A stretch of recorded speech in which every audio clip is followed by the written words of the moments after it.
She's saying we need to move on from the divisiveness, and he's fueling hate and division. What do you think you're doing when you call the other candidate a Nazi, and by implication you call half the country fascists? How is that not fueling hate and division?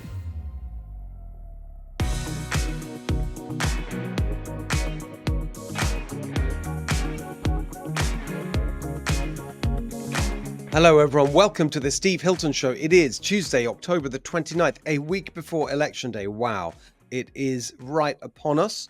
I actually have already voted, so check out that video. I made a video to make a huge fuss about early voting, which I have to be honest, and I said it in the video, I totally hate. I hate all this mucking around with elections and the mail-in and the early voting and the drop boxes, all that nonsense.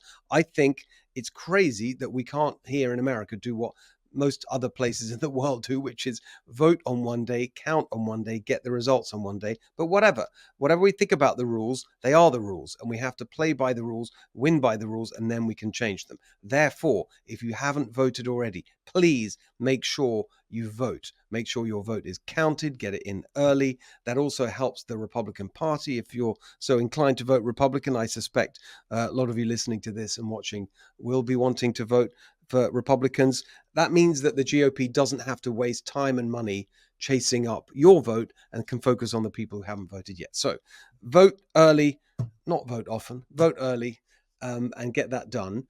And here today, we have a fantastic show for you. I've got some thoughts on the election coming up in a second. We got some great candidates to introduce you to here in California, including my friend Carl DeMaio, who is so fired up about everything. He is fantastic. Wait till you hear what he has to say, and a great conversation with Katie Grimes from the California Globe. But I want to start with what's going on in the presidential race, because it seems to me there's a very clear theme emerging. If you look at what the candidates are actually doing and saying, I think it tells you a lot, almost better than any polls, about where this race currently stands and what it's looking like going into this final stretch.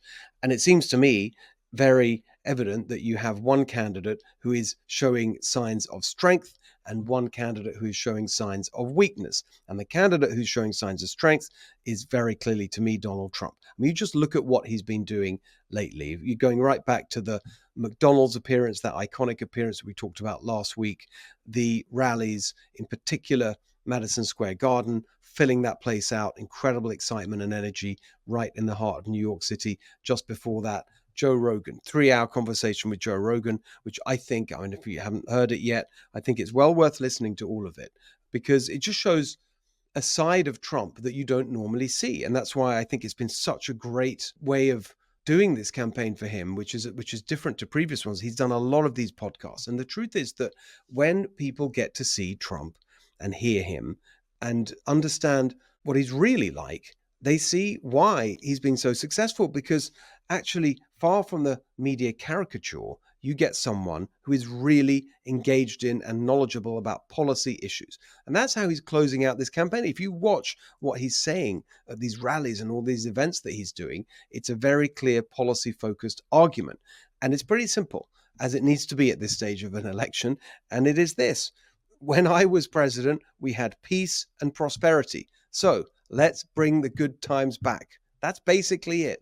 He's reminding people of what they liked about the first Trump presidency, and this message that I think has really crystallized. You see it on the signs behind him when he's doing the rallies, and he's saying it, and other surrogates are saying it, which is, Kamala broke it, Donald Trump will fix it. It's very simple and very believable. That's why it's powerful. Election messages to work, they need to be things that a reasonable person would say, yep, that's fair enough. It's not a wild, extreme overstatement. And talking of those, now let's look at the other side of the argument here in this election. Talk about wild and extreme overstatements. Look at how Kamala Harris is closing out this campaign. Look at her closing message. Basically, if you vote for Trump, you're a Nazi. That's where they've ended up. Now, of course, she would deny that she's calling Trump supporters Nazis, and the media allies, and they're all over the place, and surrogates would say, no, she's just talking about Trump.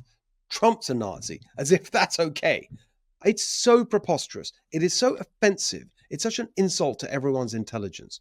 I mean, what this is based on is landing on this quote from John Kelly, who was Trump's chief of staff. Now, I don't want to particularly weigh in on the back and forth there, but I will say one thing, which is to me one of the most outrageous things I saw during the whole Trump presidency was when John Kelly was chief of staff.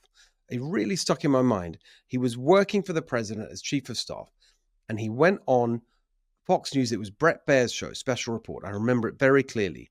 And the conversation was around the time when there was a lot of back and forth about building the wall, this signature promise, the border wall that Trump made, that now, by the way, all the Democrats, including Kamala Harris, are 100% behind. She's even showing video of Trump's border wall in her own campaign ads. But this thing that back then was so controversial, the border wall, and there were endless blockages being put in the way of it happening, including by his own staff. And this was the most outrageous thing. John Kelly went on Bret Baier's show and was asked about the border wall. And he said, well, once we educated the president about the situation, he realized that blah, blah, blah. Once we educated the president, who the hell are you? Who voted for you? Nobody. It was one of his signature promises. And there you have the people around him not making it happen, and in many cases actively blocking it. So that's John Kelly. And obviously he's aggrieved. He was fired by Trump, and now he's making some statement about calling the Trump admired Hitler's generals or whatever. And so they've turned it all into Trump's a Nazi. And they think that that's so clever and is going to really persuade people. What are you talking about? Don't they learn anything? Haven't they learned anything from Hillary Clinton and 2016 and the deplorables, the basket of deplorables, which she threw out there right at the later stages of the election? And so they may say that they're just talking about Trump, but actually, what do you think that says to someone who's supporting Trump? That they would support a Nazi? If you take their argument literally, that this man who's at the top of the Republican ticket is a Nazi and a fascist, which they say all the time, what does that say about someone who's supporting them? What an insult to every single Trump supporter and Trump voter. It is absolutely disgusting to me that they would use this kind of language. And what's even worse is that in the same breath almost, and you saw this from Kamala Harris the other day when she was talking about Trump's Madison Square Garden rally. And in the same breath almost that she's accusing him of being a fascist, she goes on to say, this is the interview she did at the airport, because she can't do real interviews anymore because they've been such a disaster.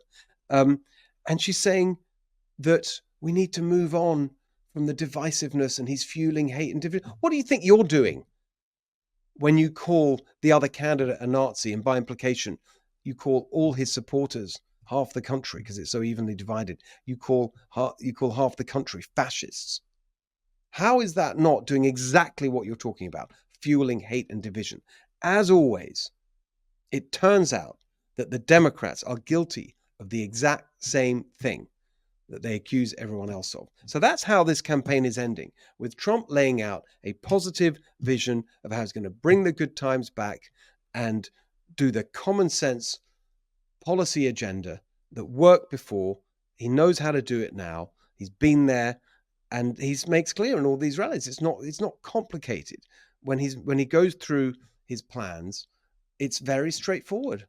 It is common sense policy on the economy, on the border, in terms of our position in the world, to use strength to deter adversaries and enemies and stop the chaos that's erupted around the world when you have the weakness from Biden and Harris. By contrast, what is the big argument that Kamala Harris is making policy-wise? What is she offering? What is there? Nothing. It's pure anti-Trump hysteria. That is all there is. I literally can't think of anything. I mean, right at the beginning, she had a few things about housing. They seem to have completely dropped that. She at one point stole Trump's policy on taxing tips, no taxes on tips. What else is there? I mean, can you remember a single positive thing that Kamala Harris has said in this final stage of the campaign? And when you look at people who are real kind of, they study this stuff and no big fans of Donald Trump. I think of Frank Luntz, for example, who's been around a long time, seen lots of elections, actually doesn't like Trump. He's been very critical of Trump at times. But he says, look, it's ridiculous. These arguments about Trump being a fascist and so on, It's totally pointless, ridiculous, and ineffective. As he put it, I saw him on TV the other day saying, look, when you look at Trump, the cake has been baked. Everyone knows what they think of Donald Trump. They've seen him in action. They saw what happened during his presidency. They know exactly who he is. Throwing insults at him isn't going to make any difference. Whereas no one really knows who exactly Kamala Harris is or what she would do. So in the final stages of the campaign, what on earth are they doing? Throwing these insults at Trump instead of trying to explain why a Kamala Harris presidency would be good for you. Well, perhaps because they don't have a good answer to that question, because they don't know, because she doesn't know what she stands for. That's why she comes out such a total incoherent mess in all these interviews. And that's why you see a campaign from Kamala Harris that is just running out of steam and ending up in this sort of total joke. She's just basically showing herself to be comically inept at doing this, just as her first campaign ended in a total disaster. The first time she ran for president, didn't even make it to the Iowa primaries. It seems to me that, the media are trying to keep her afloat. The donors, obviously, they're pumping more and more money, $1 billion they've raised. I don't know. It seems to me it's not going to cover up for the basic fact that on the one hand, you've got a clear, positive message backed up by the reality of a successful presidency. And on the other hand, you have a totally incoherent negative message coming on the heels of a total failure of a presidency. So that is the choice as we go into this final week of the election. Joining us now, my friend Carl DeMaio. He is running for the state assembly. And as you know, if you're a regular of the show, most of the candidates we have here on the show who are running this time, they're facing Democrats. And, I've said many, many times, the most important thing is to have Republicans elected at every level of state government in California. That's how we turn things around in California. But here is a candidate, Carl DeMaio, who's running against another Republican. And there's a very specific reason that I wanted you all to hear from Carl. Many of you will know Carl very well. He's been a strong leader and a fighter for common sense here in California for many, many years. And that's actually the reason I wanted to have Carl join us today, because of that word, fighter. That is what we need. That is what we need in Sacramento to turn things around. And you really capture that spirit, I think, Carl, better than almost anyone I've met. So welcome to the show. Tell us a little bit about the race and how it's going. Steve, thanks for having me on. And by the way, I am so thrilled that you focus on California with all of your new initiatives, your think tank to try to bring some thought leadership into the state. We really need everyone in the fight because California absolutely can be turned around. We can save it. The reason why I'm running is because I believe that we've been betrayed. We've been betrayed not just by Democrat politicians with really bad policies that hurt us. We've been betrayed by Republican establishment politicians who for the past 20 years have done nothing but surrender. And they come back during election time and they try to con us into thinking that they really are fighting for us. But really what's going on is they're going to Sacramento, the handful that we have. They're going to the city halls in each neighborhood or each community. And when they get there, a little devil pops up on their shoulder. And the devil is the lobbyist, the labor union boss, the Democrat activist group. And they say, do it, vote with us, raise the taxes, impose the mandates. Don't fight. Keep your mouth shut. Sit down. And if you play ball and you're a nice little Republican, the way we like you, we might give you a couple scraps and we won't attack you, at least not yet, in your next election. Basically, they've got Stockholm syndrome. And so we really have not had two parties in California. We've had the uniparty. We've got the Democrats, which are actual functioning left-wing party. And I can't hold that against them. I hold their ideas against them, but I can't hold it against them when they're working hard. But I will hold against the Republicans the fact that they're not working hard. They're not standing on principle, and they're not fighting back in California. So I decided to run because after years of being an activist on the outside, as you mentioned, and being on various media broadcasts and with my own radio show, I decided that we needed to go inside the belly of the beast. And we needed to create something like the Freedom Caucus in Washington, but I call it the Reform Caucus, And that is a group of people who are going to offer an alternative to the Democrats' supermajority. We're going to be proud about our ideas. We're going to be vocal about our ideas. And instead of surrendering with our tail between our legs, we're going to fight. We're going to fight inside the legislature. We're going to fight outside the legislature. We're going to fight in the neighborhoods. We're going to organize. We're going to canvass. We're going to recruit candidates for every office. And if we do that, if we actually become a functioning opposition party again in California, I believe voters are hungry for change. All of the indicators in the polls show voters are ready for an alternative in California. Sadly, the establishment Republican Party hasn't given us that. I think with this new movement, with new fighters, we can give people a real choice.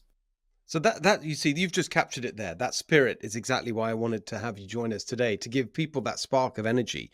I want you to talk in a moment about all the different things you've been working on over the years, the different elements of your operation. It's incredibly impressive. I went down to see you not long ago in San Diego, and it was just a real eye-opener, just the scale of what you've built, really. But before we do that, I just want to note something and have you respond. I'm right. I mean, the language that you're using there is very resonant of the kind of populist language that we've seen at the national level, really since Donald Trump entered the scene in terms of the Republican Party, that some of the terminology is the same and so on. And certainly that attitude, the anti-establishment spirit, and I very much share that. What's interesting, though, I think you've been at this prior to Donald Trump coming on the scene. This has been you for years. You're really an authentic, original, OG populist, it seems to me. Is that fair? Yeah, I started my political activities back in early 2002 when Gray Davis was governor, and I helped with the recall against Gray Davis because the guy was a liar. He was corrupt to the core. He was failing on energy and budget. And I believed that we needed to have a change. Sadly, Schwarzenegger was not the change that he pretended to be, but we were able to tap into voter discontent. Then I started focusing on San Diego politics, and I had to take on Republicans in 2006, 7, 8, 9, 10 as the city was going bankrupt. And that's why I've always considered that there is a real swamp, and the swamp is made up of politicians from both sides of the aisle. It is a uniparty that we're up against. And then Donald Trump came along nationally in 2016, and he was a breath of fresh air. He had me literally in July of 2015 when I saw him on stage, right, laying out his platform. And he said the words, even, Rosie O'Donnell, or only Rosie O'Donnell. And I thought to myself, any politician willing to be that unvarnished and not care about who he ticks off, that is a politician that's not going to worry about a lobbyist threatening them or some CEO demanding special consideration at our expense. And Steve, you're absolutely right. I guess that's what you would call populism. It's what I call honest government. Government cannot serve the very powerful. That's what it does now. Government needs to serve those with no voice. Our political leaders are supposed to be there to bring the voice of the people that they represent into the process, because the powerful groups have lobbyists, labor unions, they've got political committees, they've got accountants, lawyers, they've got all these people, all this money to try to bilk the system. The politicians are supposed to channel our voice. They're supposed to be our representative in all those decisions that are made behind closed doors, and yet they don't do that, with rare exception. President Trump does that, and that's why the establishment hates him so much. Another thing that's important is that Trump does not listen to political consultants. He didn't use political consultants in 2016. He certainly hasn't used them since. He hires people based on his business acumen. You do a job. If you don't do the job, I don't pay you, which is a refreshing approach to politics. And it also shows that what he's doing is going with his own gut. And so I've always done that. We've never used consultants at Reform California. Because I think that they're part of the problem in California politics. They're incompetent, they're corrupt, they're only there to grift off of conservatives giving $25, and what happens, it goes into the pockets of consultants rather than to the fight that we need to see waged in California. So I think that we can have our own brand of populism in California, and that it will resonate with Latinos, with working families, just like President Trump has resonated nationally with those groups. 100%. I mean, that is the path forward. That is how we win here. Just one thing I want to note, it was a really good example of what you just said in relation to President Trump. I don't know if you had a chance to listen to the Joe Rogan episode yet. You're probably busy campaigning, but I've gotten there, the clips. Yeah. there was an amazing moment actually where Joe Rogan asked him about RFK Jr. and of course his whole RFK Jr.'s whole agenda which has been now sort of got to be known as Make America Healthy Again, and that focus on healthy living and healthy eating and reducing the kind of dysfunction where we basically have subsidies to giant food companies that make everyone unhealthy, and then you have big pharma coming in with the drugs. And he's and he asked him, do you support that agenda? And he said, yes, I do, and I've learned about it, and I put him there, and I'll do something about it. And then Rogan asked him, do you have people around you telling you not to hire him and not to put him there? And Trump said, yeah, all the time. And he said, tell me more about that. He said, well, obviously there's all these industries that really, and I think he didn't quite say the words big pharma, but he clearly hinted at it. Yeah, they're not happy at all. They're complaining the whole time. And then Trump, almost as an aside, said, nah, that doesn't affect me. And there you had it. He does have just like every other Republican, but he just doesn't care. He does what he thinks is right. And actually also and the other point on that little exchange that illustrates your point about the transparency, he said, yeah, but this health stuff, yes, that's great. I really don't agree with him. He's very, very strong on the environment, and I love oil. So we got to keep him away from all of that. It's just a brilliant moment. So just so honest. Yeah, well, I mean, I would like to see in California Republicans develop their own brand of environmentalism. Yes. I don't know why there's two issues I think Republicans aren't handling properly. One is the border in California. They need to go full hardcore secure the border. But I mean, the border is one of the most important issues in America today. President Trump is running on it nationally. All the Republican members of Congress nationally, governors, mayors, are all talking about what they would do for border security. The one place where we don't hear Republicans talking about border security, state of California. What is wrong with these people? I mean, this is an issue that is one of the most threatening issues, the costly issue of our time, particularly in California, since we have an open border and we have a welfare state. We've got the sanctuary state. So this is a big issue impacting communities, and it's wildly popular to say that we should repeal the sanctuary state and secure the border and end the welfare benefits. 68% of Californians, according to the latest polling, want to see those policies implemented. But Republican politicians and candidates don't talk about it. The other issue they don't talk about is environment. And again, Republicans are just as pro-environment as anyone else. I've never met a Republican that says, "Oh, I want the dirty water, I want the dirty air." But our form and brand of environmentalism should be results-oriented environmentalism. We need to back things that work, that provide better environmental protection and conservation without costing you your job, without destroying a working family with massive cost increases. I mean, we pay $2.50 more per gallon of gas in the state because of the crazy environmental mandates, but it doesn't clean up the environment, okay? They go out there and they say they're trying to protect the environment, so don't do thinning of forests, but guess what emits the most carbon that you can possibly imagine? These uncontrolled forest fires. And then you've got Tijuana sewage contaminating our beaches and bays, okay? Down here in San Diego, our beaches are closed in San Diego County half of the year in certain cities, Imperial Beach, Coronado.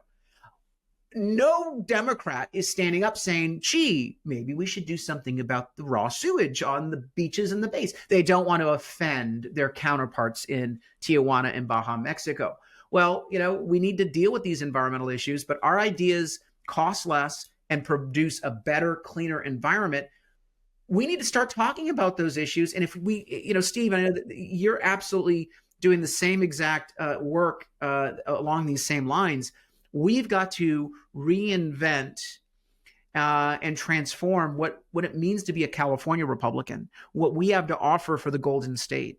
And I believe our ideas are much better. Our ideas are at the right time for this state, given all the major problems that people are facing. But Republicans need to start being proud of their ideas and laying them out there. And I think if we do that, we're going to get a lot of converts, a lot of support, and we're going to win a lot of seats. I love the way you put that, and I want to build on it in a second. But it reminds me of, I think it was our very first conversation when we met in person, and I was just kind of getting into the, really kind of focusing my work on California and so on. And you said, look, the problem has been for so long that too many people have in the kind of Republican world have believed that the way you are successful as a Republican in California is to be more like a Democrat, and that's just Yeah, completely wrong. wrong. Every single day I'm reminded of that, and it's proven to be so true. And just a couple of points on on the environmental thing, which I feel so strongly about.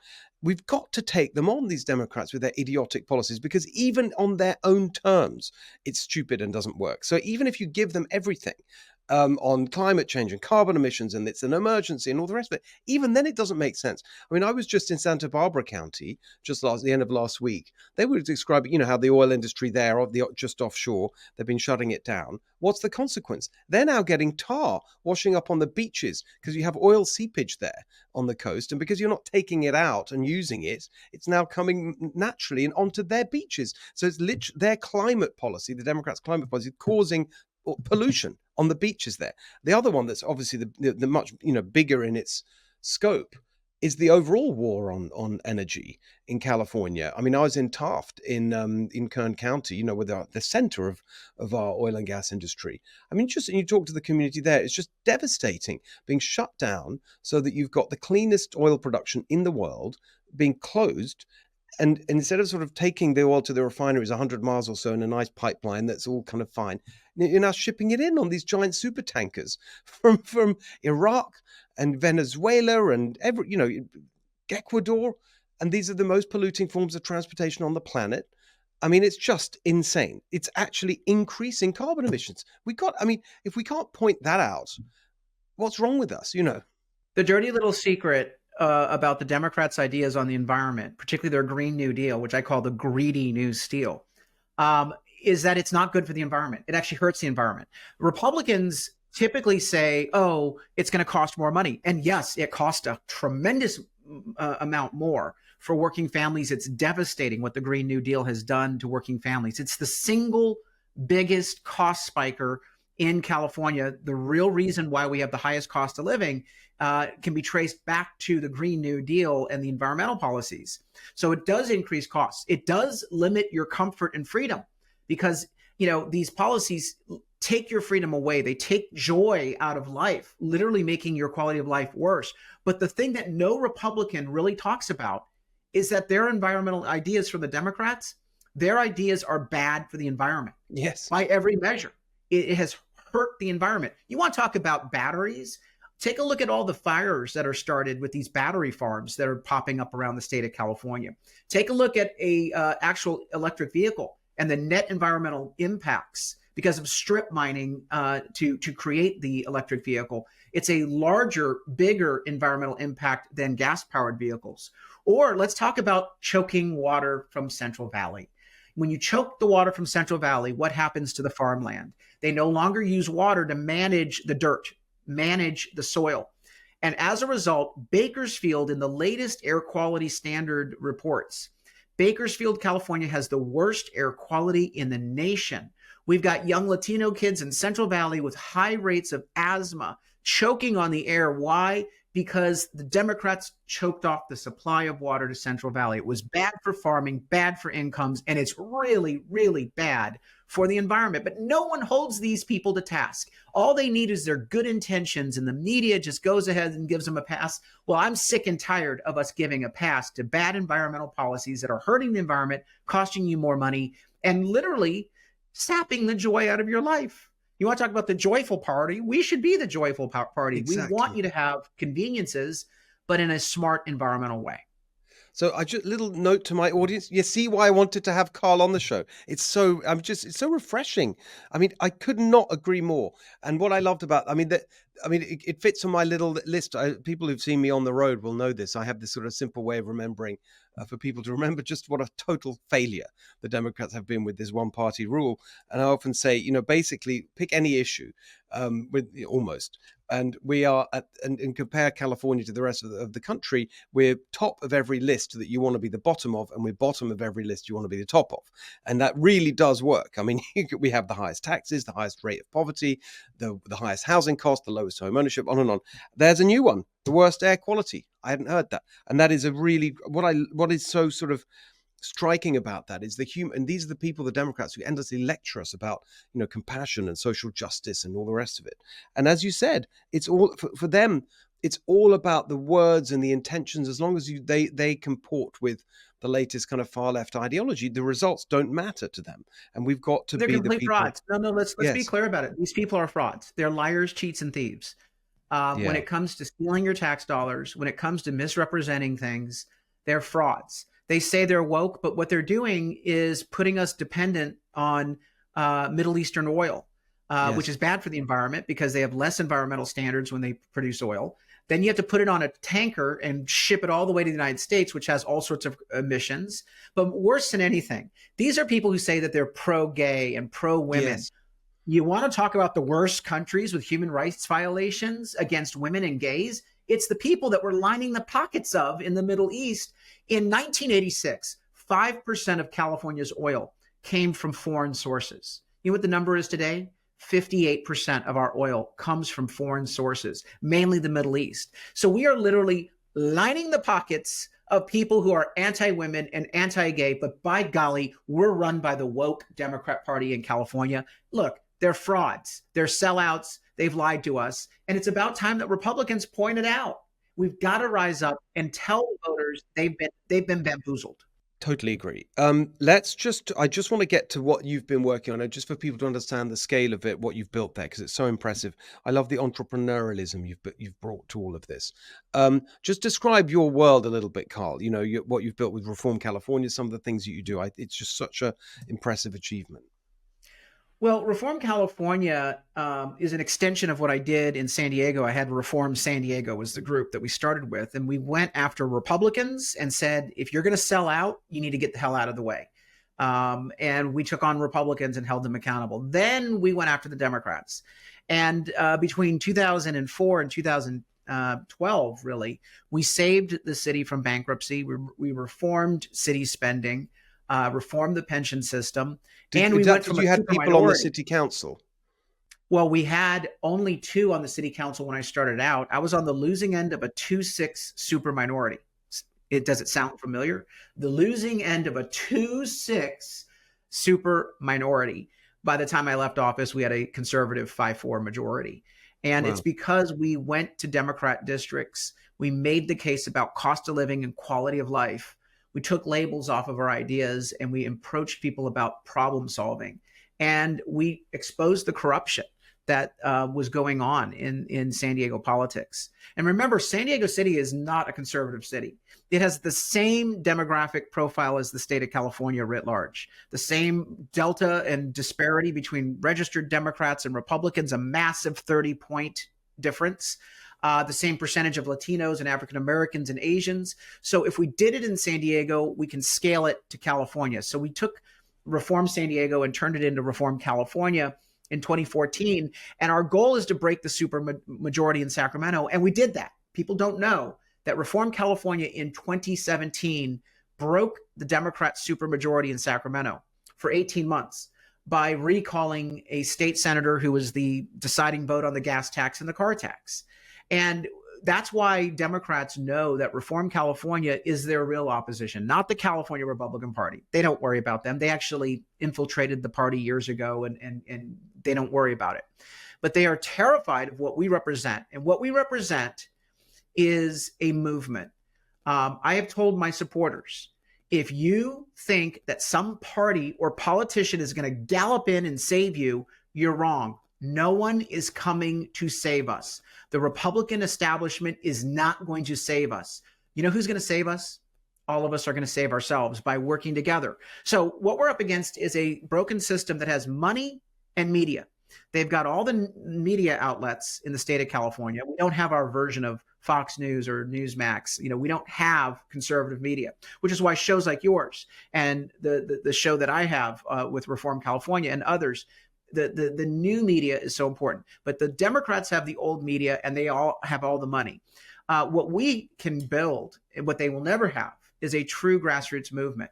So our responsibility at Reform California is as follows. Number one, define the issues. And I think those are pretty well defined. We go to the 70% issues of no more taxes, reduce cost of living, secure the border, give police the power to enforce the law, give parents the choice to move their children out of failing schools with education vouchers. So the issue agenda on 70% issues. Then second, we have to have candidates to be the embodiment of this agenda, from the state house all the way down to city council, judgeships, water district, mosquito abatement board. It doesn't matter what position it is. We ought to put a good candidate up for every single race. So we have a candidate recruitment and training academy.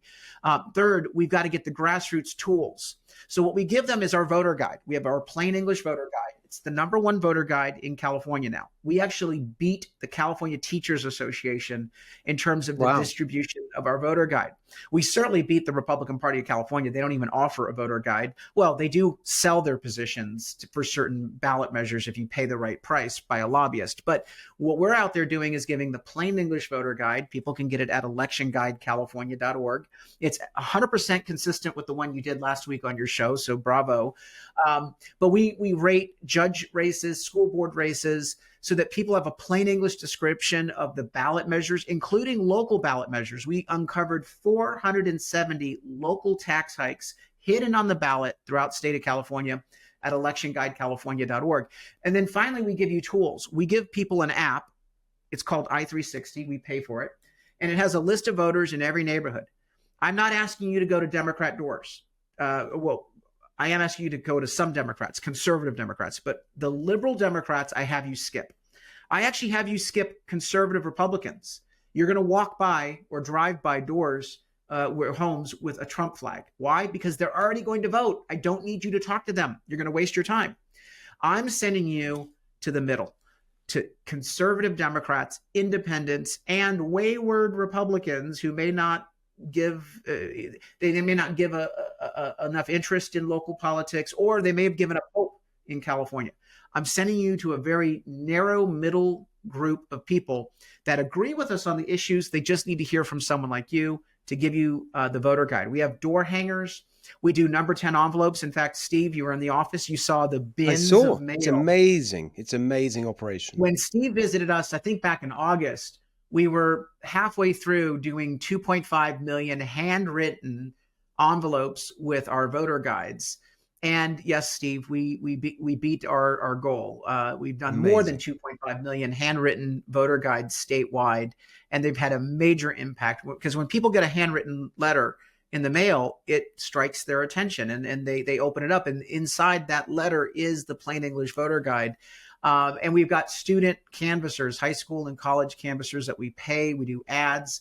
Reform California actually is the #1 grassroots organization by expenditures in the fight against tax increases. We work proudly with the Howard Jarvis Taxpayers Association, but we've been able to actually raise more money to put into these tax fights, and we don't get any big donors. We are all exclusively funded by grassroots donors who give a couple times a year, little bit by little bit, $25 at a time, $5 at a time.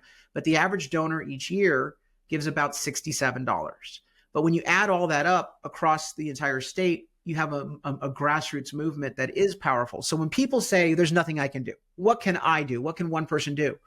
Well, if you get our voter guide and you get the app, I guarantee you can probably influence 5 votes. Influencing 5 votes is more important than 10 slick TV ads. You can get the voter guide out. You can walk door to door. You can help by contributing. But all of us working together, it will be an unbeatable force in this state. And that's what we're dedicated to do. And we're scaling it with each election. I just love it, because this is what people, it's not just false hope, it's practical action. And that's the basis of hope, because you can really change things. It's really, really exciting to hear you talk about it. Let's just sort of close on the actual election that you're in now. Just tell us a little bit about that dynamic. Well, what happened was when I decided to run, the Sacramento swamp literally had a heart attack. I decided to run 3 days before the election. I didn't really even start thinking about this until Thanksgiving. It was because of frustration. I said, look, I got to go inside the belly of the beast. If we're going to really, break the supermajority, we got to first get someone inside the belly of the beast, get other reformers. And I've been working with reformers that are already in office, that are running for office, who've been told by their own Republican colleagues to shut up and sit down. And I think that they need more of a critical mass. So that's why I decided to run. I file, and the Democrats immediately decide that they're going to split their own vote because they don't want me up against a Democrat in a safe Republican seat. What they want to do is try to drain us of resources, maybe try to destroy us or defeat us. So they literally split their own vote. And this is the dirty little secret that Democrat voters don't know. You got betrayed by your own party. The swamp doesn't care about you. And now they've got this wishy-washy 10-year Sacramento staffer who basically is out there touting the endorsement of all these Democrat groups, taking money from Planned Parenthood donors while saying that he is the anti-abortion guy to the Republicans. And he goes to the Democrats and literally tells them that he's for women reproductive rights. This is the dishonest nature of these swamp creatures. They will lie to you to your face because they have no core principles besides their own ambition for power. That's the only collective element that unites the Democrats, the Sacramento special interest, and these sellout Republicans, is that they're all hungry for power. They don't have a principle on an issue. They're just interested in their own power. So this guy sold out to the Democrats, and he's basically their tool. And they're writing a $3 million check to try to put him into office. The other running as a Republican. He's a Republican. He got money from the Democrats.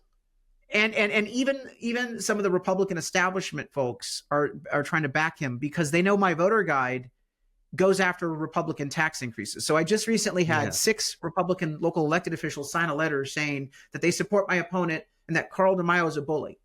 Well, if being a bully means that I'm opposing all 6 of their city tax increases, then I guess I am a bully of politicians.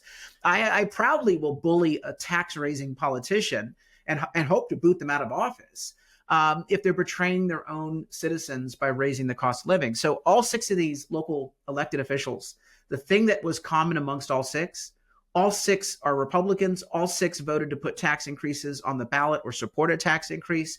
And in all 6 of their cities, I'm the one leading the campaign against their tax hikes. So I think, Steve, the reason why they're spending so much money against me in my race is that they were hoping that they would draw my attention away from opposing tax increases, helping other candidates out. And I can chew bubblegum and walk at the same time. So I'm doing both. I'm both making sure that the voters in the 75th Assembly District know my positions and can support me. But we're also helping candidates up and down the state of California, as well as fighting all 470 tax increases on ballots statewide. I need to do both. I can't just look out for my own race. I've got to do both if we're going to move the needle in California. But is your race looking good? I think so. I think that the voters are seeing through the smears, the lies. We have a corrupt to the core system, and I think voters know that. And they know I'm a fighter. They've known me for 20 years here in San Diego. When Republican establishment politicians sell them out and Democrats try to hurt them, I'll willingly step forward and organize the campaign against them. And let me tell you, when the swamp can't beat you on the issues, they lie. And you see that with Donald Trump. When they can't beat Donald Trump on the issues, they make up all sorts of absurd lies. They take his comments out of context. They say Russia collusion. And then, even his safety is in question. They weaponize law enforcement against him. These people are truly bad actors because they are hungry for power. And when you have people who are in power, afraid of losing power, they will get quite desperate. So they're getting desperate in these last few days of the campaign, but we're fighting. We've got a great grassroots network of activists on the ground, and I believe we will prevail. And when we do, my hope is it sends a message to other Republicans. You don't need to fear the swamp. You don't need to sell out. There is another alternative. It's called fighting. Yeah. You punch the bully back, they may kick your butt on the first fight, but people will see that you were willing to stand up and fight, and next time they'll have your back. And if we have more leaders like that, we will have our state back in good order. I believe we will take California back quicker than people imagine. I agree. I say it the whole time. We just need a couple statewide office candidates. Any thoughts on that, Steve? Well, not we now. Need a few Let's focus good people on to run for statewide office. We need to get you elected this time, and all the college. And the exciting thing is, as you say, there are candidates, and I've met most of them, pretty much all of the ones. When you gave me your kind of checklist of who are the good ones, as it were, running, I said, well, they're the ones I love, and I've been out supporting them as well. So including Christy Bruce Lane, who's down near where you are. Yeah, you had her on a couple weeks ago. Yeah, she's great. I'm grateful. She's a true fighter, and we'd be blessed to have her inside the assembly. No, she's fantastic. Fighting. All right, so just let's wrap it up with, could you just tell everyone where they can, follow your work, get involved, just all the information they need? Sure, they can go on the website, reformcalifornia.org, reformcalifornia.org. Like Steve, I've got a show every day, 5 o'clock, called Reform California. It's on YouTube and iHeartRadio app, so check that out. You can subscribe. We are trying to, with shows like Steve's, like mine, and a few others, we're trying to build an alternative to liberal media. So definitely subscribe to that show and follow our work at reformcalifornia.org. You can also get the voter guide at reformcalifornia.org and join up as a volunteer and contribute. All right. Fantastic, Carl. Thank you so much. That was really exhilarating. I knew it would be better than I thought even. It's fantastic to see you. Good luck in this last week and see you in Sacramento. Thank you so much, Steve. Looking forward to working with you in the coming years. All right, joining us for California Corner today, Katie Grimes, our friend, who, of course, is the editor-in-chief of California Globe, your must-read source of all the real information about what's going on in California, who's written a fantastic piece just out today. We're taping this on Tuesday, October the 29th, 1 week before Election Day. She's written a fantastic piece about California and how to ruin it. And we've got great evidence of how that's been done. We'll get to that in a second. Before we do that, Katie, I want to, there's a story that popped over in the last couple of days, and I just want to discuss that with you. This was Gavin Newsom announcing a really big increase in tax incentives for the entertainment industry. For I can't remember the exact numbers, but more than doubling. Here's what I think about that. Number one, it is a fact that huge swaths of entertainment industry production are moving out of California. That's been going on for years. And you've seen rival production facilities doing incredibly well in places like Georgia and in New Mexico. And then, of course, across the world, and the UK actually has even when I was there working the UK government, George Osborne, the Chancellor of the Exchequer, the Treasury Secretary, wanted to get a piece of the action in terms of movie production, had very generous tax incentives for people to locate their island. Hungary, there's all this has been going on for years, but it's really accelerated in the last couple of years. And the big recent change, and a good friend of mine who I used to work with is very close to this industry, the big change is that even television now, especially reality shows, all this stuff that used to be made here in California, going to places like Australia.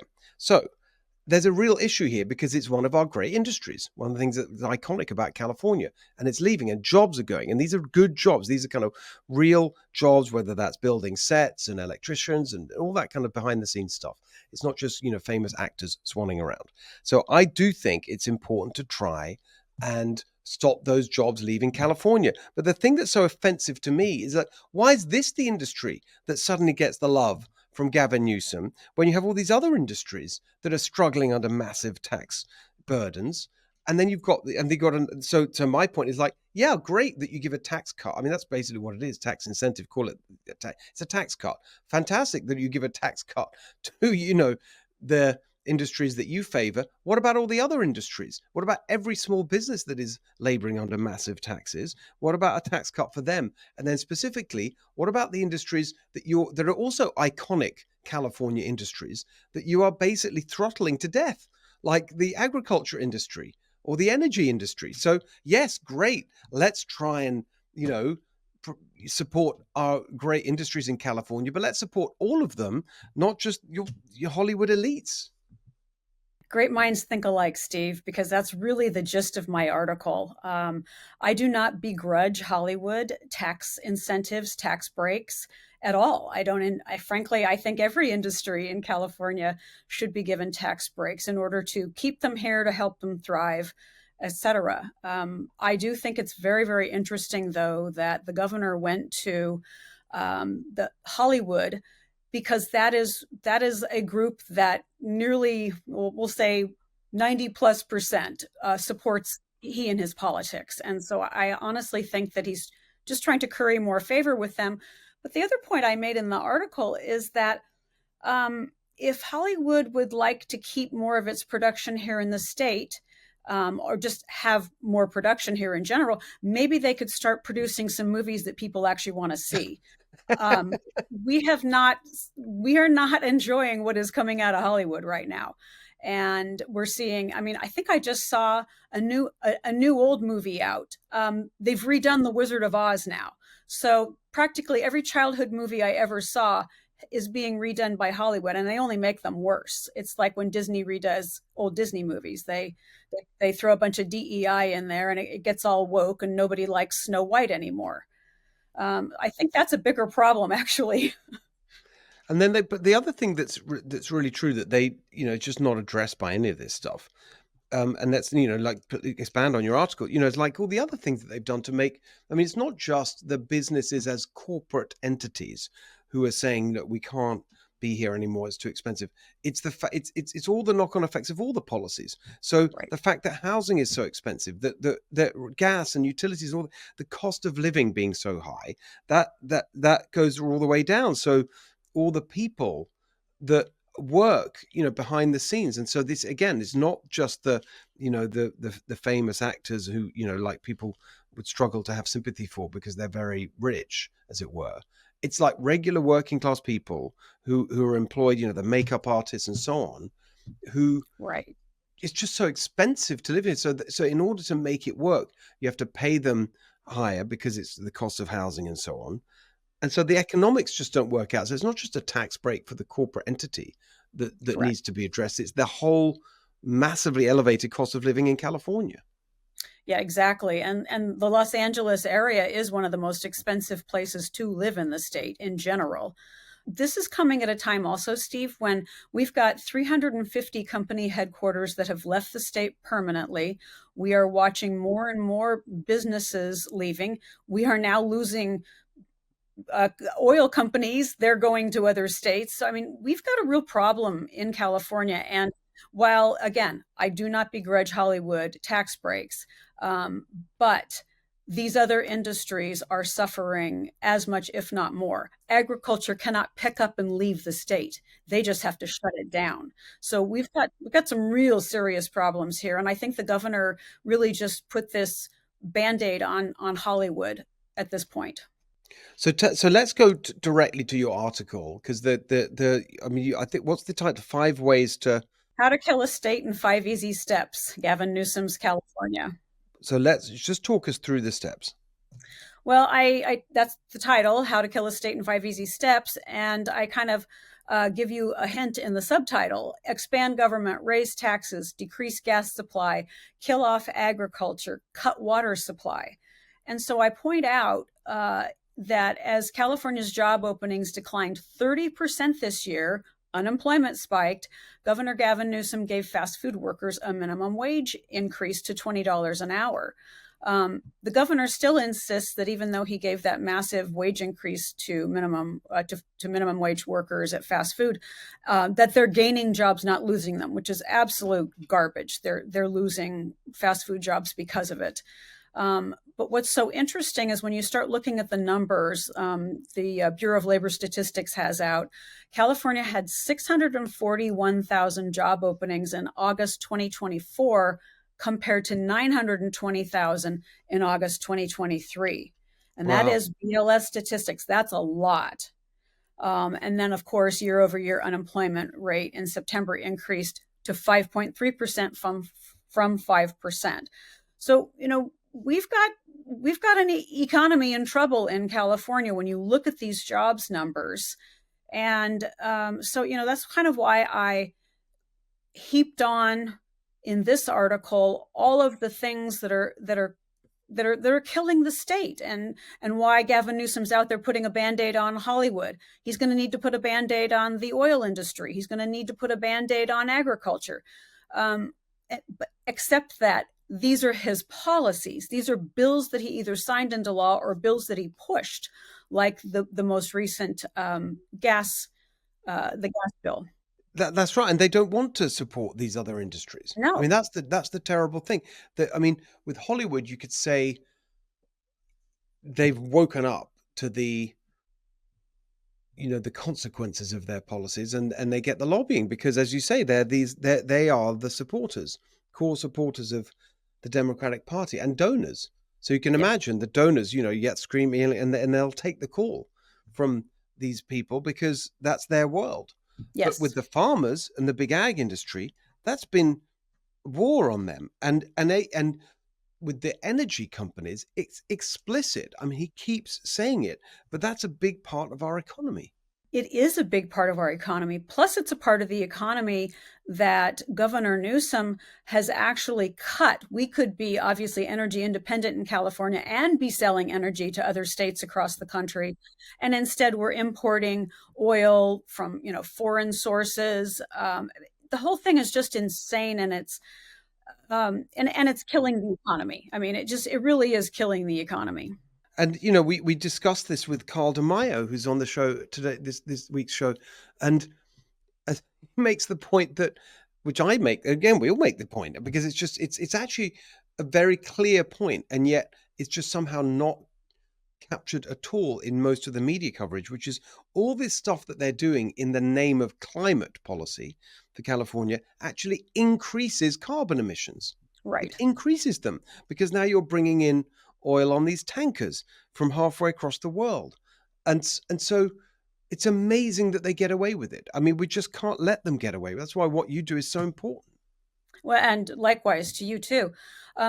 You are absolutely right. And I think it shows you also that there is some sort of an agenda here that is not just being driven by Gavin Newsom. This is coming from somewhere else. I suspect China's behind a lot of it, because as we stifle more of our industry here in California, it hurts the entire country, but it really hurts our economy. And if California's economy crashes, that could be devastating to, we're the 5th largest economy in the world, right? So it's bigger than just Gavin Newsom.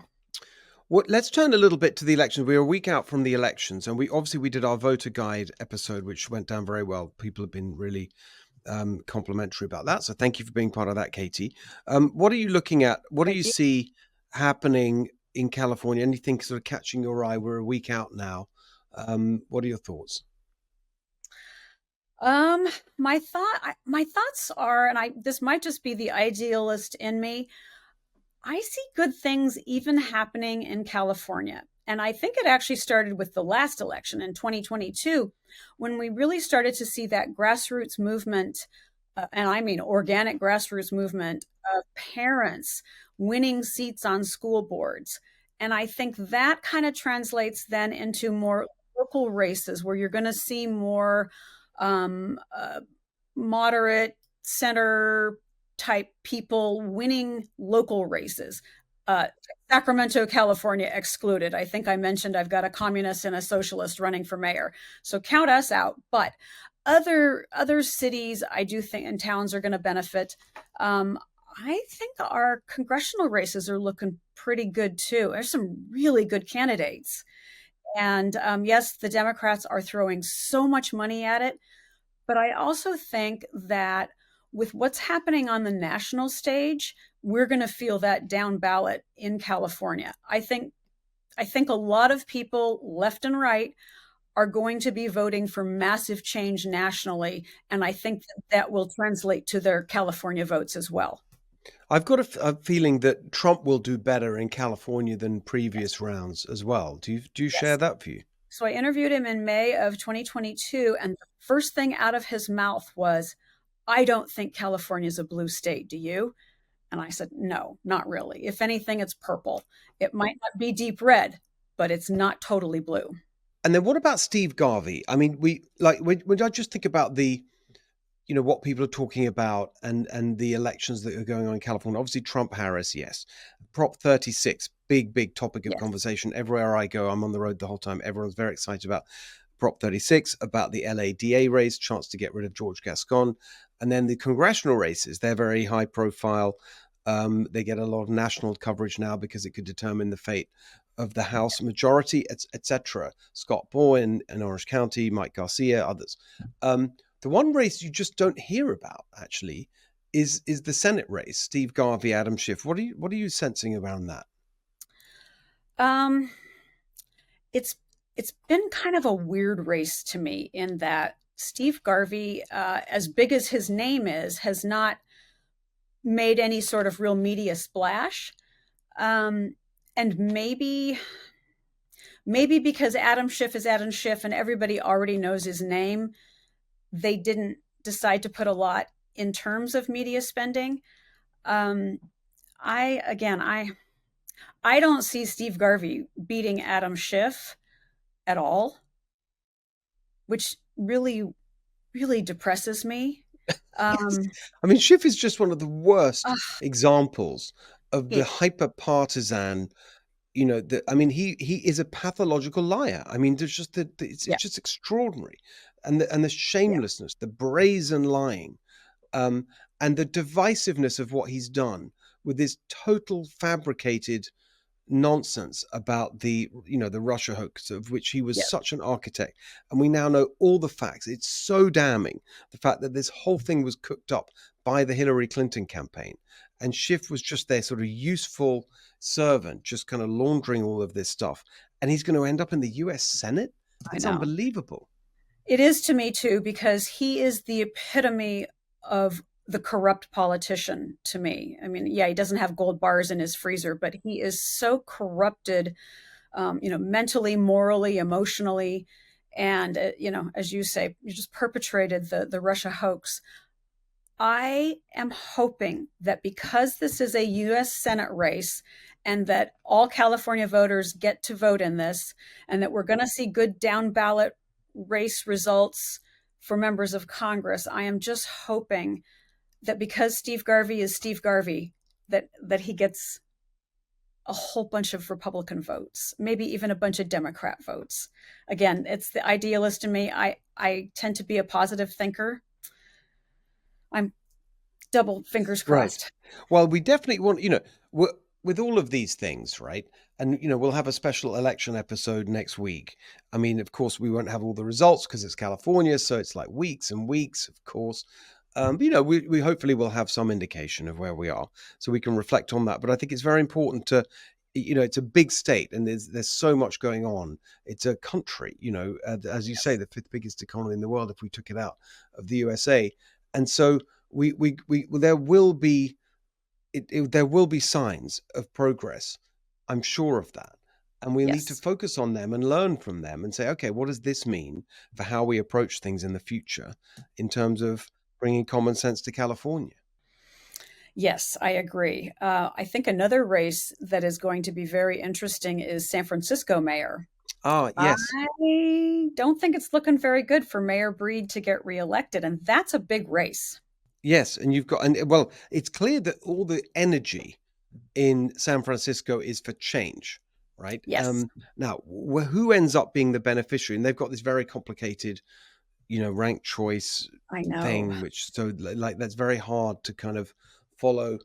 Looking at polls is it's one of the more unhelpful things. It's one of the races where the polls are least helpful because yes, you can see people's first choice, but that's not what it's all about.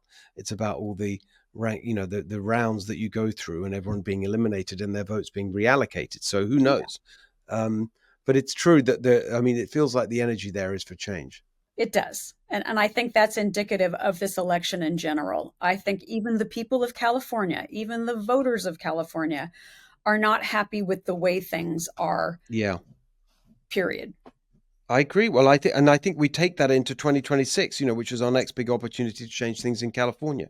Exactly. All right, Katie, thank you so much. Great to see you again today. I think Thank you. we'll try and get together our voter guide crew, and reflect on the results sometime next week. Not sure exactly when, because we need to think about what comes out. But it's always great to see you. Thank you so much, and make sure, of course, you check out California Globe. Thank you, Steve. Nice to be with you. All right, joining us now, someone who I had the great privilege and pleasure of meeting at the GOP convention in Milwaukee not that long ago. It does seem like a while ago, actually, but it was just a few months ago. And he is, shaping up to be one of the biggest and most exciting potential surprises and shocks, in a good way, of this entire election season. It's Matt Gunderson, and he is running for Congress in a district where people thought, yeah, he's going to struggle to pull that off, to beat the Democrat, but it's looking better and better each day. And now I see lots of national coverage saying this could be one of the biggest upsets of the whole 2024 election cycle. And of course, therefore, a crucial part of the Republicans keeping control of the House of Representatives, etc. So it's a big deal, Matt, is what I'm trying to say. Nice to see you today. Tell us a little bit about yourself, your race. Just introduce yourself to the audience. Well, thanks, Steve. Thanks for having me. And, it's an interesting dynamic, because when you talk about maintaining control of the House of Representatives, I said from the very beginning when I was getting recruited into this race that it isn't about electing Matt Gunderson to something. It's about electing a Republican in this district so we can keep Republican control of the House of Representatives. And that's why I took on this challenge. But I'm a small business owner. I'm not a politician. I didn't come up through the ranks of local government. So I come from a completely different perspective than most of the political candidates that you see, because I think my perspective gives us a very different opportunity and viewpoint in identifying the challenges that face our state and our country, and then also identifying the solutions to those challenges. And, I was born and raised in a small town in rural Wisconsin, 7th of 8 kids, went off to the University of Wisconsin-Madison, undergrad, worked in sports marketing for a while, did my MBA at the University of Chicago. And then I had an opportunity to come to California. And I didn't come to California 25 years ago to buy a business. I came out here to build a business. And I ended up building 3 of them here and, created hundreds of jobs, and then subsequently sold those businesses. And that's when I got recruited into the political world. And the rest is so-called history. So tell it, where's the district? Okay, the 49th is an interesting district. It's a consummate purple district in California and in the United States. It starts down in Del Mar, comes up the coast, so it's Del Mar, Solano Beach, Encinitas, Carlsbad, Oceanside, and Vista, all of Camp Pendleton, then into Orange County, San Clemente, Dana Point, Laguna Niguel, the southern end of Laguna Beach, San Juan Capistrano, Rancho Mission Viejo, Ladera Ranch, and Las Flores. So it's an evenly distributed district. It has a 2% Democratic registration advantage, but a solid 30% plus of no party preference declined to state voting bloc in the middle, and the balance is Republican. So the idea that it's represented by an uber liberal progressive Democrat like Mike Levin is just counterintuitive to who really should be representing this district. By the way, that is just pretty much one of the most beautiful parts of the whole state of California, isn't it? I mean, I've done that drive many times from, LA on Orange County down to San Diego, going out, and often when I can, I'll take the, the Coast Highway instead of the 101. I'm sorry, the 405 and the 5, in order to get the beautiful view, because it's just so spectacular. Absolutely. Geographically stunning. I mean, and the coastline is an incredible economic and quality life driver for this district, and it has to be preserved. Wonderful. So when you said, what were the businesses that you did? Let's just talk about that for a second. It's interesting. I came to California 25 years ago. My wife's a 5th generation native Californian, in fact, and it made sense for us to come out here. But I thought I would come out here, start my first business, sell it, and head back to the Midwest. But 25 years and 4 daughters later, I'm still in California. I had an opportunity to come to California and open an Open Point Infiniti dealership. And an Open Point simply means you're awarded the franchise. So there's no infrastructure there. There's no business to take over. You got to create it from the ground up. And I did that. And then I added an Open Point Audi dealership and an Open Point Volvo dealership. And those are the three businesses that I sold back in 2021.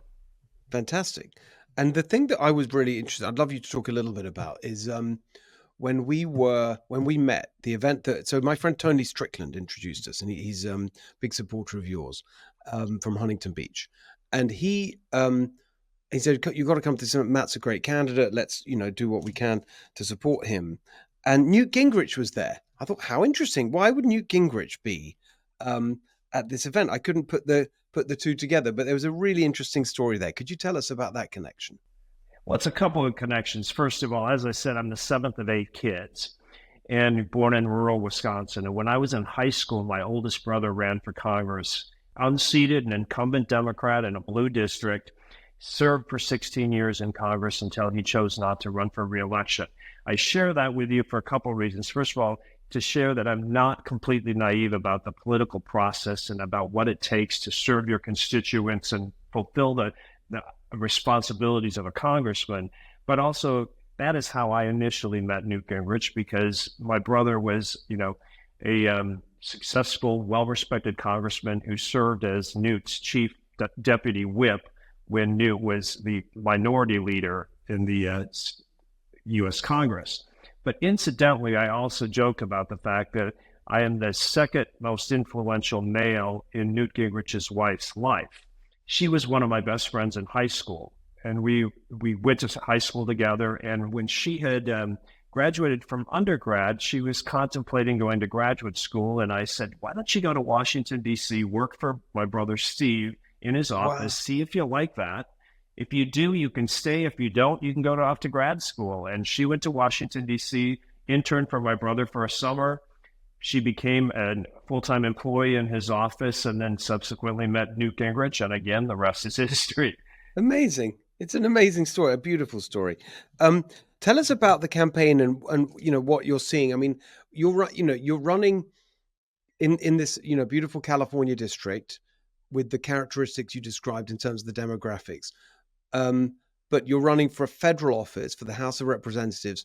So what is the campaign like? I mean, a lot of the candidates that we've had on the show, I've been particularly focused on the state of California. You had a lot of assembly candidates, state candidates in terms of the state legislature, and below that, people like Nathan Hochman, for example, is running for DA in LA County. What's it like, running for Congress? To what extent is it California focused, or is it the national conversation in your campaign? I think it's a combination of both national and local, because so many of the national issues are just impacting people's daily lives. And when you're in a district like we are, so close to the border, I mean, that national issue of border security just hits us in the face on a constant basis. And I've said all along in the campaign, when I would speak to, regardless of what kind of group, you're probably not going to agree with me 100% of the time, but you're never going to have to wonder where I stand on an issue or how I got there. And I think that's the kind of transparency and candor we want in our public officials, whether it's city council, county board, or Congress. And that's not the kind of transparency voters here get from the incumbent. As I mentioned, this is a purple district. He goes to Washington, D.C., and he votes 98.7% of the time with the Progressive Caucus, Ilhan Omar, Rashida Tlaib, and AOC. He votes 100% of the time with the Biden-Harris administration. And then he comes home and he wants to say that he's a moderate who's concerned about the issues that are impacting people's daily lives. Let's focus on the border. I mean, it's not rocket science to understand that the border is probably the number one issue on the top of people's minds in this district, since we're so close to it. 17 border security bills crossed his desk in the last cycle. 13 of those 17 had bipartisan support, and he voted against every single one of them. And then all of a sudden last April, after he figured out that he might have a political race on his hands, he writes a letter to Biden and says, hey, we really need to start talking about the border. You can go through issue after issue. Inflation, I mean, cost of living in California. He is an absolute, supporter of the Green New Deal. He's an original sponsor of the Green New Deal. He has supported every single excessive spending bill that's crossed his desk in Washington, D.C. that has just sparked our skyrocketing inflation. And his Green New Deal posturing, is antithesis to us being energy independent and driving down gas costs and driving down energy costs in this district. So, even though it's a federal level race, those daily issues are hitting people in the face. And, we're successfully exposing the hypocrisy of what he does in Washington versus what he says he's doing when he comes home. So what you mentioned April, he's got a race on his hands. Tell me about that dynamic. What was that? What happened? Because were they very complacent and now they're worried? How's it all happened? Well, I think, when I got recruited into this race, I was always frustrated by the fact that, we had decent candidates. We had good candidates running against him, and he always managed to cross the finish line. And I was always a consistent supporter of our Republican candidates and such. But then I had to take personal inventory when I got recruited into this race, like, how can 2024 be different than previous cycles? And I think we'll start out with the fact that who I am as a candidate. I was not a political activist. I am not a political insider. I'm a businessman who is intimately involved in our community. I spent 25 years in business, raising my family here and involved in the community, 10 years on the Mission Hospital board. I chaired the capital campaign that raised $62 million to build Tower 2 at Mission Hospital, which is the largest medical facility serving this district. Sat on the Saddleback College Foundation board. I was a youth sports coach. My involvement was community-based, not politically based. And so I think all of a sudden he realized when I came out of that Republican primary against 3 other Republicans, that, hey, he's got a different, challenge on his hands, because we come to this, conversation with the voters from a very different perspective. And, like it or not, the Democrats tend to jump back onto one of 2 issues. They can jump back on Trump and jump back on the issue of abortion. I was going to say, like, literally, those were the 2 things I was going to say. I'm assuming they try and call you a Trump, ultra MAGA Trump, whatever, and, like totally exactly kind of extreme on abortion and all that. Yeah. Yeah. And on the topic of Trump, listen, I've told people day in, day out, this presidential race is a choice between policy and personality. And I am choosing policy all day long. It's an easy question. When you look at, were you financially better off 4 years ago?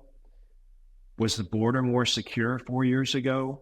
And was the world more stable 4 years ago? In all 3 cases, the answers are resounding yes. So you can go to the Trump record and choose that, or you can look at the Biden-Harris record and choose that. And that decision's a no-brainer for me. I think you're right. But do they still, just to be clear on that one, do they still, I don't know, do they run ads and do you have a picture with Trump and they're trying to show, is that still their playbook? I think they've realized that in this district, the Biden-Harris drag is every bit as bad as the Trump drag. And actually, he's running an ad where he's saying he would work alongside Donald Trump. He's kind of like given in and thought, okay, hey, Trump's going to win. Is he really? Yeah, he's done a mailer. That's really interesting. Yeah, exactly. He's did a mailer that basically says, okay, Trump can very likely be president. I'm bipartisan enough to jump in and work alongside Donald Trump, which is an absolute hypocritical and fraudulent statement. But most of their attacks on me, Steve, are over the abortion issue. Okay. I happen to be a pro-choice Republican. I believe abortion should be safe, legal, and rare. But they attack me because I opposed Prop 1 in the last election cycle. And I opposed Prop 1 because I opposed late-term abortion. And Prop 1 removed all fetal viability language out of the abortion law in California. And I think that's a step too far. That's a step too far for not just most voters, but most pro-choice voters. So they're kind of redefining the whole idea of what they use as being truly pro-choice. And, I have 4 daughters, 18 to 23. I just come to this from a perspective that I do not want government and politicians dictating healthcare for my daughters or for any woman in the 49th district. And I have a deep reverence and respect for people who come to a different position on this issue based on their moral and religious underpinnings. But in that same spirit of being transparent and candid, I'm open about where I stand. And, their only choice at this point, Steve, is to lie about my position on abortion because they have nothing else to talk about. What do they literally say? What do they falsely accuse you of? They literally accuse me of bankrolling anti-abortion extremist groups. I mean, they're blatant lies, but, I'm hoping that it's so extravagant and so out there that the public kind of just ignores it, And do you try and ignore? I'm very interested where you have an attack on you that's just false and completely unfair, and it's coming from a legitimate source in the sense that it's not some totally random person. It's the candidate and the party. What do? Do you ignore it, or do you respond and then risk amplifying it? What's your approach to that, and how does it affect you personally? Well, we've been very open about where we stand on every issue. Getting back to being candid and transparent. So I am what I am. What you see is what you get. So I'm very able at letting it bounce off of me, because to thine own self be true is kind of how I live my life. So with that said, we did respond to the latest onslaught of Nancy Pelosi's almost $3 million onslaught of lying about my abortion record with an op-ed in the Orange County Register that really does lay out, first of all, the duplicitousness of their positioning on what they're saying about my position on that issue, but also why they're saying that, because they have nothing else to fall back on. But I'm just curious what they do with someone like you, who's, I can see, like, here's, another example. So Mike Garcia, running in just a little bit further up, northeast of Los Angeles there in his district. So he's pro-life, and he had an ad. Well, they're going after him very hard on the same issue because that's the playbook. I get it, but he has something that he said, which he says, of course, and he used the term "I misspoke," and it was about no exceptions. He's against abortion, no exceptions, and he said that's not my position, and I misspoke, and they're hammering him for that because and you can see that that's a very strong, pro-life position. So you could sort of see how they take that and run with it. What do they do with someone like you, though? I can't quite understand. What are they actually saying? If they take words out of context as well, Steve, because they are accusing me of calling California's abortion law disgusting. I see. I used the word disgusting, but when I used the word disgusting, it was about late-term abortion. I see. And so they can pick in pieces out of every comment you make and, splice words and splice sentences. And, yes. There is they have no moral high ground in terms of their honesty. And we see that, it's just totally clear from the presidential campaign. I just put something out on my social media this morning. It's like, when they know they're losing. And so, if you look at the Trump closing argument, it's pretty peace and prosperity. Let's bring the good times back. Very substantive. If you look at what he said at his Madison Garden thing and so on, you look at the Democrat closing argument. It's, well, if you vote for Trump, you're a Nazi. That's right. Not far from the actual description of not a pretty accurate description of what they're saying. But so they just lie basically about you, and they imply a policy position based on whatever they can, whatever kind of word they can rip out of context and then do a scare story around.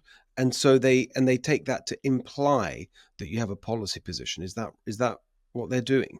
Exactly. They have nothing else to live off of other than abortion and Trump. So when we take abortion off the table, and we have a conversation with the voters about inflation, about the border, about education and crime. About the actual results, yes. Yeah. Right. They panic, and so they have no other choice but to lie and try to mislead and distort my position on abortion, because in this purple district, where 78% of the voters identify as being pro-choice, when we clearly take that position of being pro-choice on abortion and take that off the table, all of a sudden our pie of potential votes is so much larger, because there's a piece of the voting bloc that uses that as a disqualifier. But all of a sudden, when they can set that issue aside because everybody's got the same position, then when we talk about border security, inflation, economic policy, crime, education, they all tend to look to the Republican conservative position as a solution. And that's where we come into the conversation. So despite that, you're doing really well, despite their lies.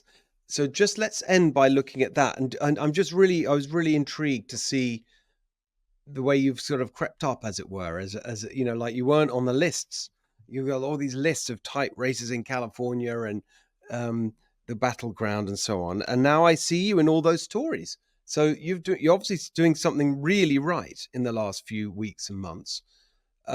Tell us really about that and how it's looking to you right now. It's a little bit like the hare and the tortoise story. You know, you just have to keep, inching down the road of like getting your message out, building a grassroots network, and building your credibility with people and with activists in the district. So, it's clear to us that we have a message that resonates with the voters. We have a perspective that people are looking for.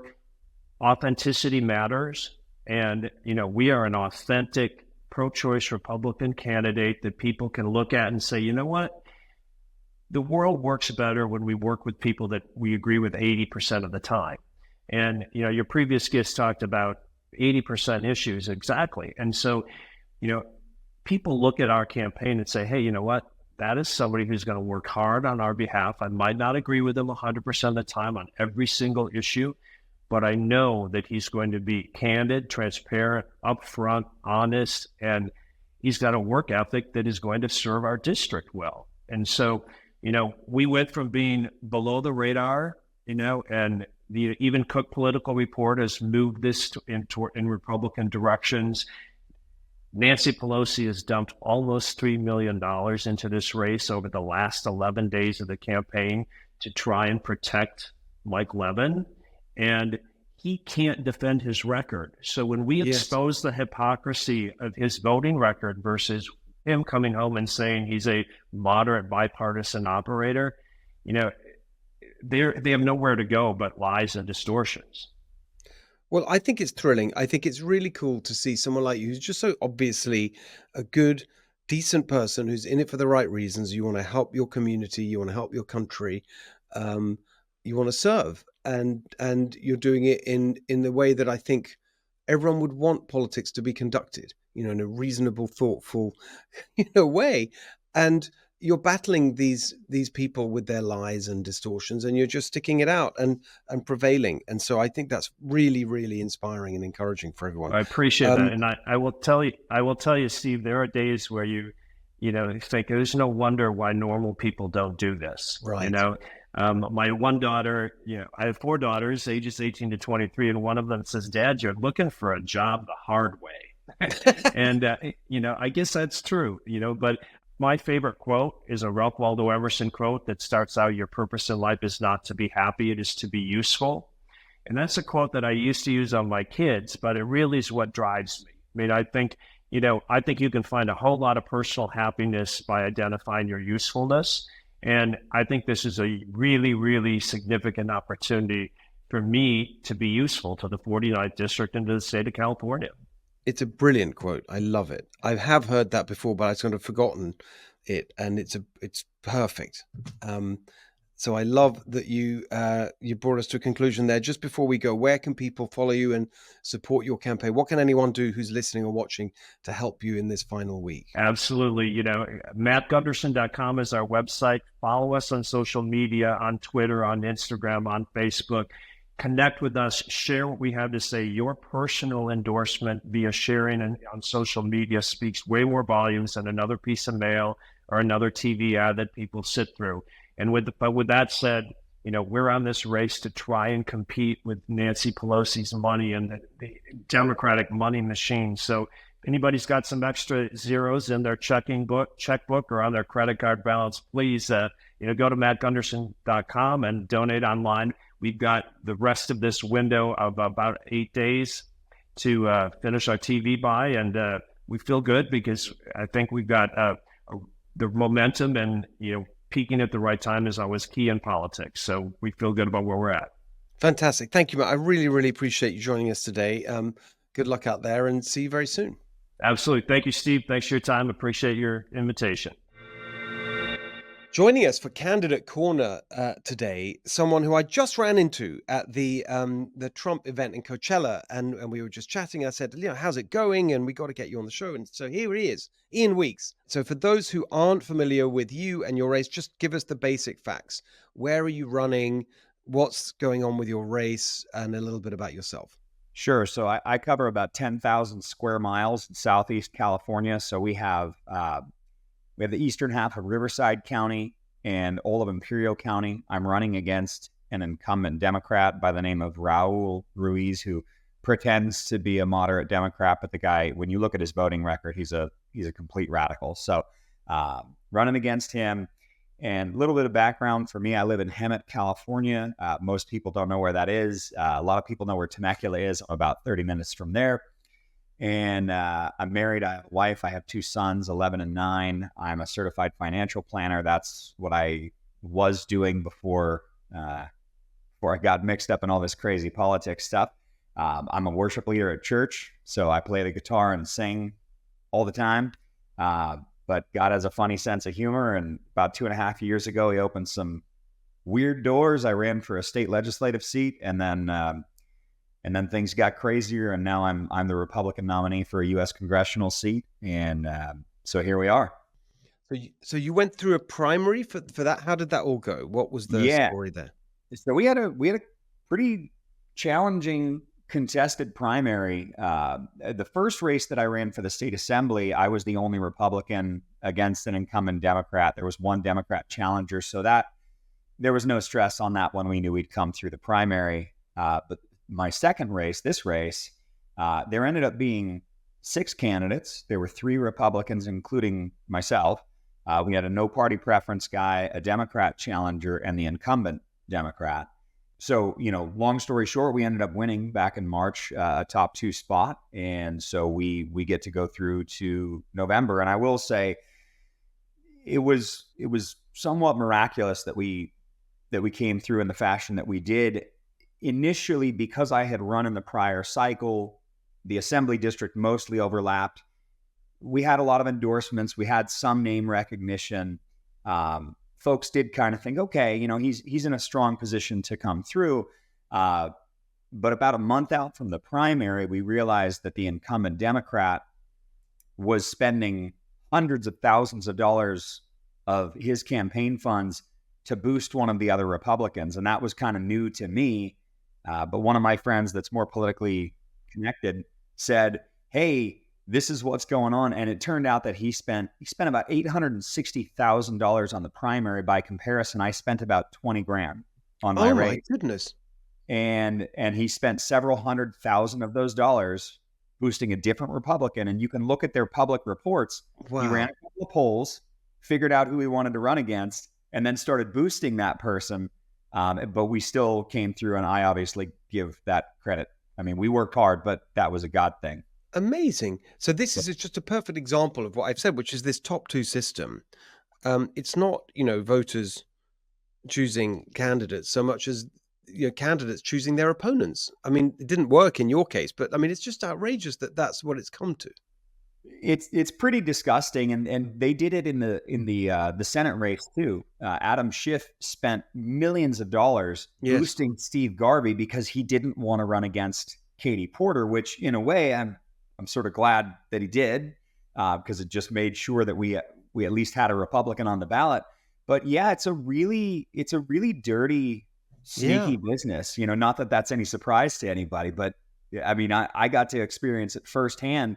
I had all these Republican friends of mine in the district sending me pictures of these mailers they were getting, where Raul Ruiz was sending a mailer about one of my Republican opponents saying, oh, this person's crazy. They support Trump and they want to build a border wall and they're pro-life, to high propensity Republicans. And the net effect of that is that the Republican goes, well, I don't know any of these people, but clearly this is my person if the incumbent Democrat is is bashing. So It's really cynical.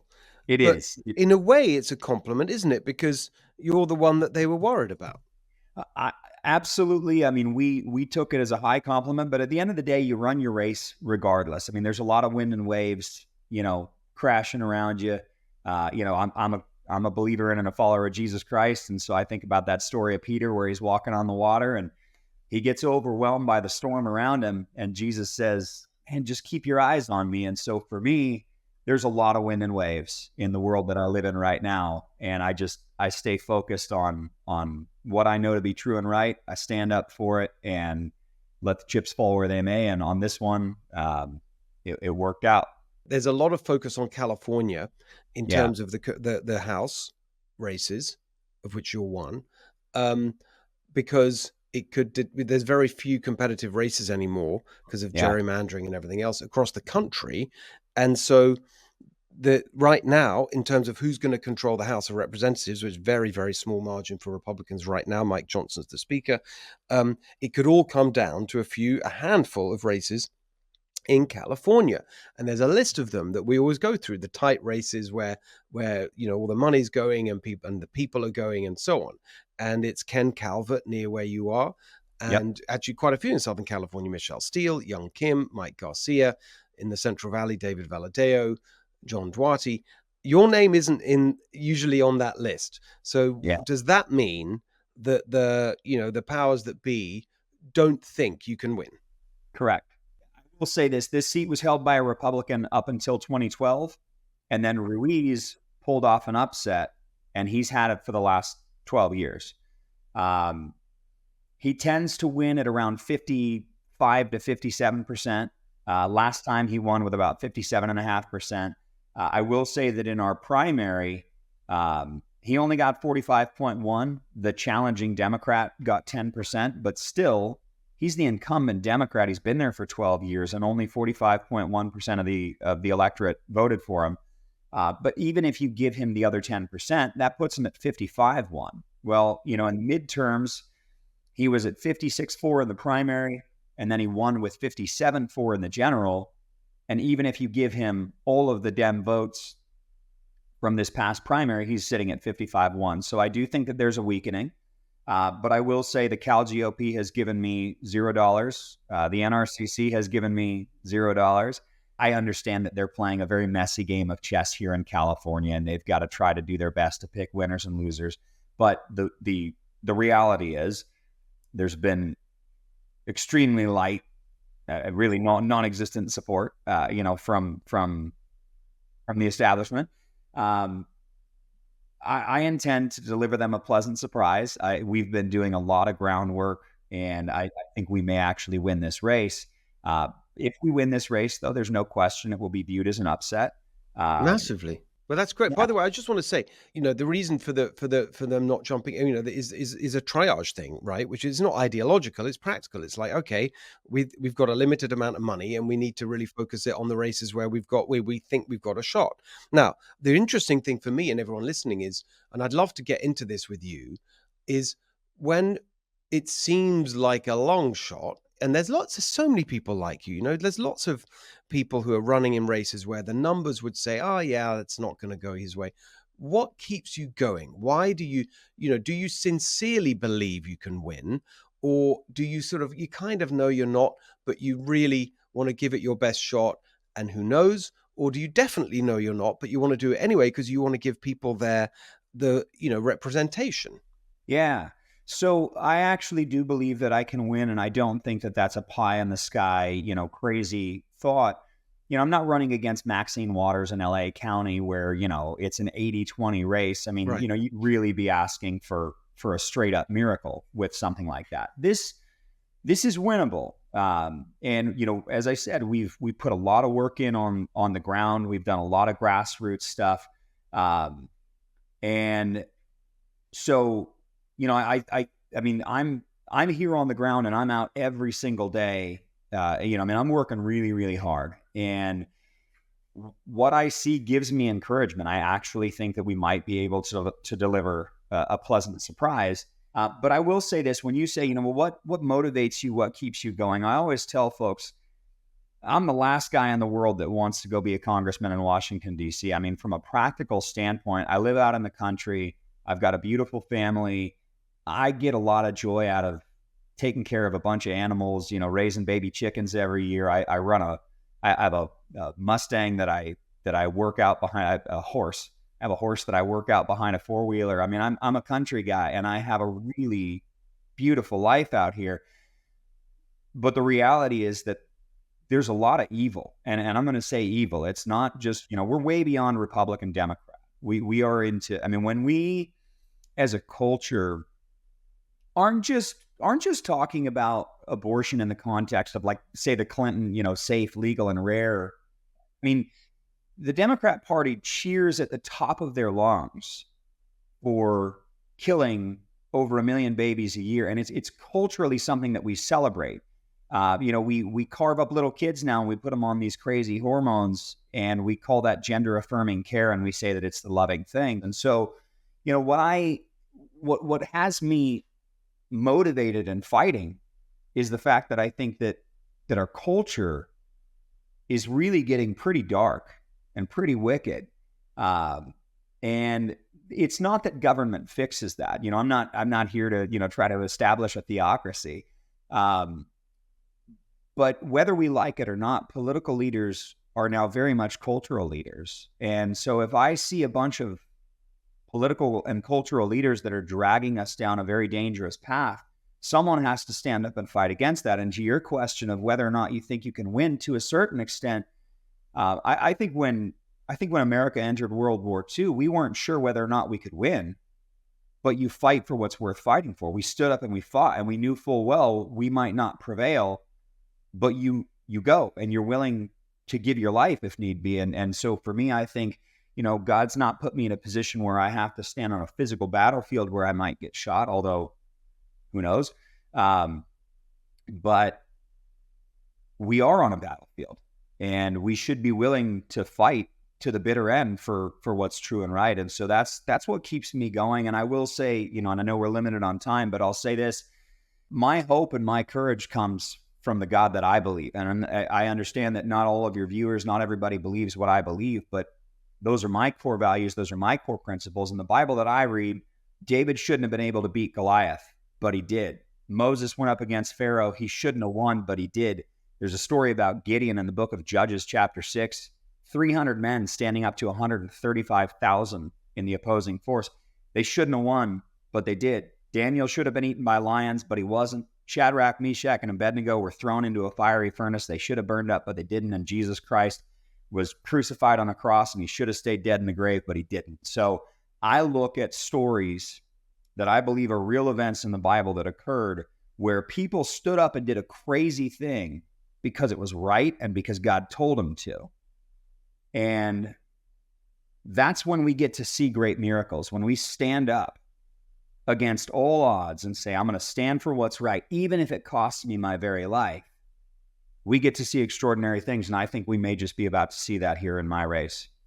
So you've laid out a very strong, position there, and in real clarity. Now, I don't agree with everything you said there, but I do want to ask that one thing that really, as you were speaking, that got me thinking was when I saw your signs. You had, this weekend in Coachella. I think it was on your truck, or I don't know. You had it in Spanish and in English, and yeah. I may not get the words exactly right, but I believe it was like God, family, freedom. Was that right? That's Dios, familia, libertad. Okay. God, family, freedom.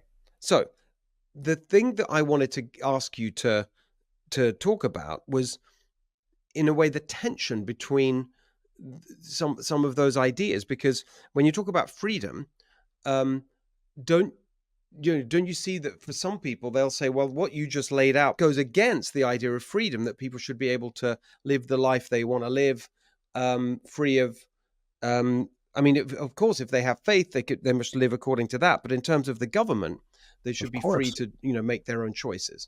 So I'm so glad that you asked, Steve, because a lot of folks look at conservative Christian guys like me and they go, well, this guy's going to try to force me to believe what he believes. Well, the funny thing is, when you look at the other side, they say, hey, listen, you obey the climate agenda or we will destroy you legislatively. We'll use the power of the government to crush you.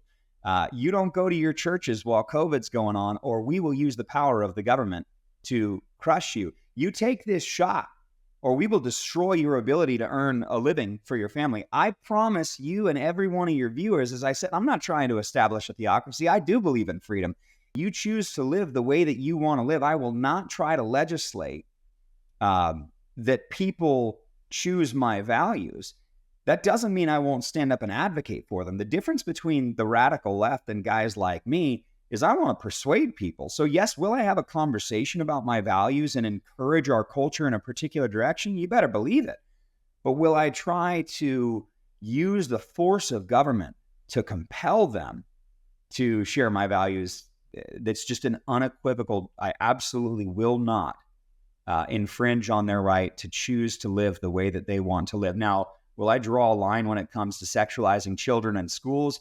You better believe it. You have a right to live your life the way you want to live it. You don't have a right to impose that on little children. So, and the interesting thing I've found is I've talked to so many folks in the LGBT community that are like, hey, man, I just want to be left alone. I want to have the right and the freedom to be treated equally under the law and live my life. But all this stuff, so many folks in the LGBT community are totally opposed to that. And so my view is, great, man. You hate socialism? Me too. You hate communism? Me too. You hate sexualizing children? Me too. You hate big government? Me too.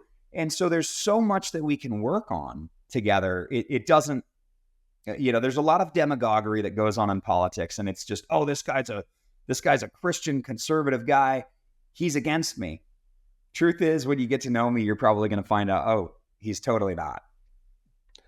Thank you. You've laid out that position so clearly. Like I said, I don't agree with you on all of it, but it's really, I tend to take just a more libertarian position just across the board on some of those issues. But I think it's really important that you're able to articulate that, and I think you did it very, very clearly. I appreciate that. I want to get to the, go to the just in the time we have left, some of the sort of politics here.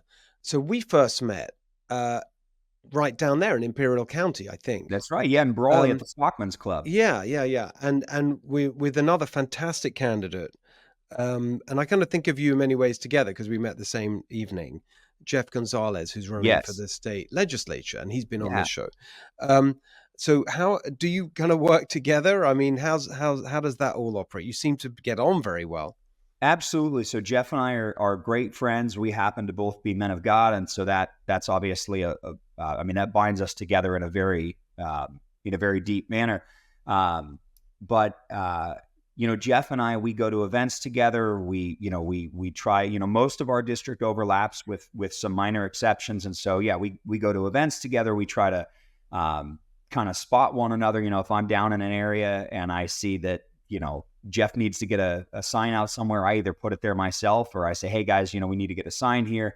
They're handing out literature for me. I'm handing out literature for them. So absolutely, we're a team. I love Jeff Gonzalez. He's a wonderful man. And we got a lot of work to do here in California, and we're outnumbered. We're at a disadvantage. And I would point people back to that story in Judges 6 about Gideon, 300 men against 135,000. Oftentimes the deck is stacked against us. But when you got God on your side, anything is possible. And so I think we might just see some really cool stuff from me and Jeff. Could you make everyone aware of where they can support you, get involved? There's a couple of, still time, right? We've got plenty of time. The ballots have gone out, but people can get involved. Where should they do that? So if they go to ianweeksforcongress.com, if you Google the name Ian Weeks, IAN, and then weeks like weeks in the month, you'll find my social media, you'll find my website. If you go to my website and you click contact us or whatever the button is, the email goes directly to me. So even if some of your listeners are like, man, I don't like what this guy said, I want to give him a piece of my mind, hit contact me. The email will literally go to me, and I'd love to talk to you.